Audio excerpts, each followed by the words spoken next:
So thank you for your presentation, Dr. Busek. My first question is on when you think of the challenges facing Europe as part of globalization, of the rising powers of, say, Russia and China, which one is a more pressing issue for Europe? First of all, I won't say rising power concerning Russia, because Russia had always a great importance for Europe and was very much connected with everything in Europe.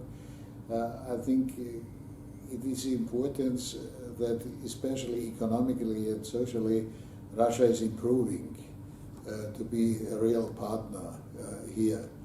For the moment, the Russians are running for more importance in politics, in international affairs, and they are paying a certain price for it because they are not really able to develop their economy, and so far as the social situation is very serious.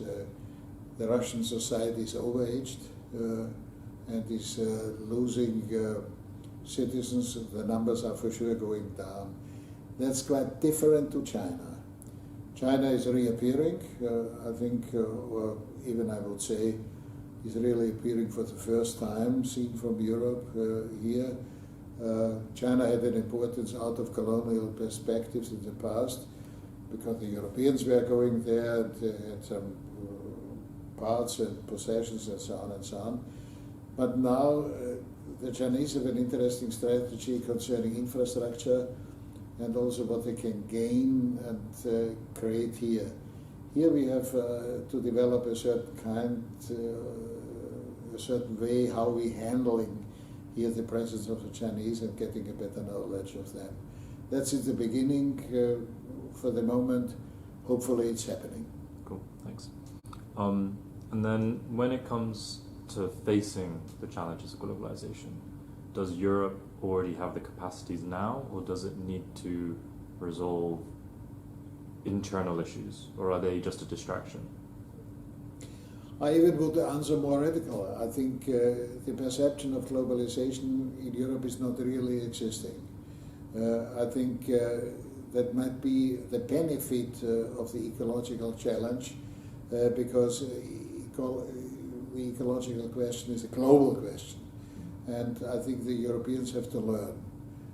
For the moment, they are looking to specific problems. For example, I'm involved concerning the river Danube, ecological questions. Here we are looking from one state to the other, because along the river Danube we have 14 states. And to create here a cooperation, but that's not globalization. It is regionalization and regional cooperation. So far, I think the ecology is teaching us globalization. Okay, cool, thanks. And you spoke during your presentation about this obsession with a Franco-German axis leading the way. Is it necessary to have this axis to face these challenges? And what role can smaller European states play? I would say this axis is a heritage out of the past, as we had the Iron Curtain, and here France and Germany had a great importance, together with Britain. I think it should be mentioned here. This is totally changing, and as you were rightly asking, I think the eastern parts and even the southeastern parts of Europe are gaining importance.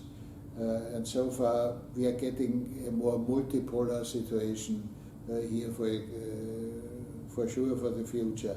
It's one of the mistakes in general. We are always looking to one leading power.